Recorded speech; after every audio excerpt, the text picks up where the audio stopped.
Hello students, তোমাদের সবাইকে আমাদের চ্যানেলে ওয়েলকাম জানাই। দেখো, আজ আমরা ক্লাস 8 জিওগ্রাফির তোমাদের প্রশ্নবিচিত্রাতে 4th নাম্বার অফ স্কুল হারে স্কুল এই স্কুলের আজকে আমরা সমস্ত কোশ্চেন আর আনসারগুলি সলভ করে নেব। প্রিভিয়াস ক্লাসে আমরা 3rd school Gangarampur high school এই স্কুলের সমস্ত কোশ্চেন আর আনসারগুলি কিন্তু দেখে নিয়েছিলাম। প্রিভিয়াস ক্লাসটি যারা দেখোনি তারা প্লেলিস্টে গিয়ে অবশ্যই ক্লাসটি দেখে নাও।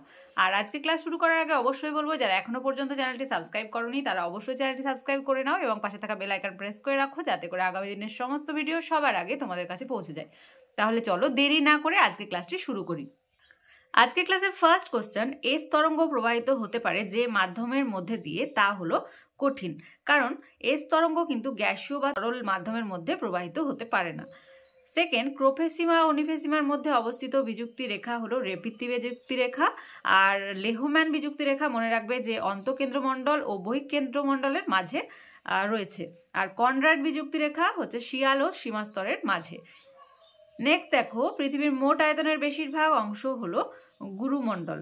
কারণ পৃথিবীর যে মোট আয়তন তার 84% হচ্ছে গুরুমণ্ডল, কেন্দ্রমণ্ডল হচ্ছে 15% আর ভূত্বক হচ্ছে 1%। ওকে, তারপর 2 দাগে শূন্যস্থান পূরণে দেখো, শ্রীলঙ্কার প্রধান ড্যাশ ফসল হলো নারিকেল। অর্থকরী ফসল তোমরা লিখে নাও, অর্থকরী ফসল হলো নারিকেল। সেকেন্ড, পাকিস্তানের প্রধান জলসেচ ব্যবস্থা হলো ড্যাশ জলসেচ। আনসার হবে সেচ খাল। সেচ খাল হচ্ছে জলসেচ প্রধান, আর ক্যারেজ প্রথাও এখানে কিন্তু প্রযোজ্য আছে। থার্ড, প্রদত্ত প্রশ্নের উত্তর দাও, মানে 3 দাগে সার্ক কি? তোমরা এখান থেকে লিখবে যে ভারত ও তার প্রতিবেশী দেশ মিলে শান্তি, স্থায়িত্ব, অর্থনৈতিক প্রগতির উদ্দেশ্যে সার্ক অর্থাৎ south Asian association of regional cooperation তৈরি করেছে। 1885 সালে ভারত, বাংলাদেশ, নেপাল, ভুটান, শ্রীলঙ্কার, পাকিস্তান, মালদ্বীপ ও আফগানিস্তান এই 8টি দেশ সার্ক সংস্থা গঠন করেছে। ওকে, অ্যাকচুয়ালি সার্ক হচ্ছে একটি সংস্থা। তারপর দেখো 4 দাগে, অভিসারী 5 সীমানায় গঠিত ভূমিরূপের উল্লেখ করো। এই কোশ্চেনের আনসার আমি স্ক্রিনে মেনশন করে দেবো, সেখান থেকে তোমরা লিখে নাও। আজকে ক্লাসের লাস্ট কোশ্চেন, উদাহরণ ও চিত্রসহ আগ্নেয়শিলার শ্রেণীবিভাগ করো।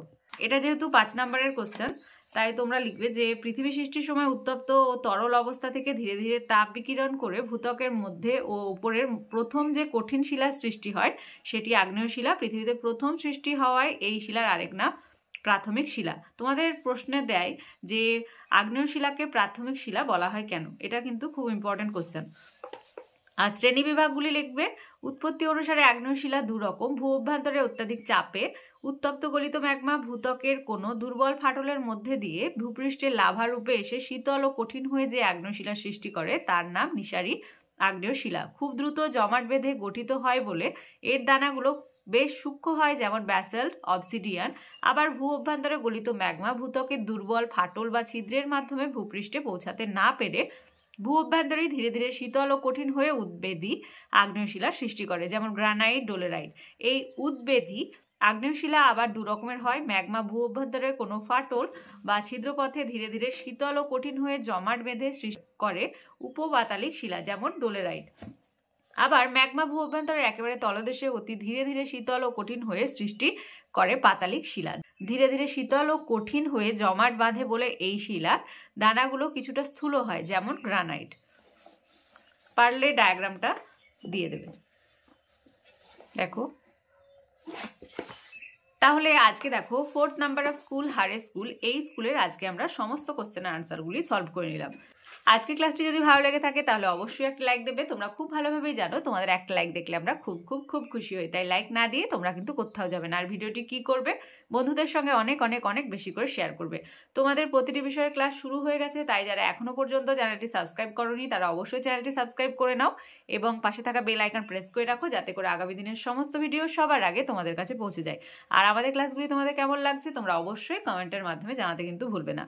তোমাদের সুবিধার্থে একটি টেলিগ্রাম গ্রুপ ওপেন করা হয়েছে, যদি সেই গ্রুপে কেউ জয়েন হতে চাও এই ভিডিওর ডেসক্রিপশন বক্সে লিঙ্ক দেওয়া থাকবে, সেখান থেকে তোমরা জয়েন হতে পারো।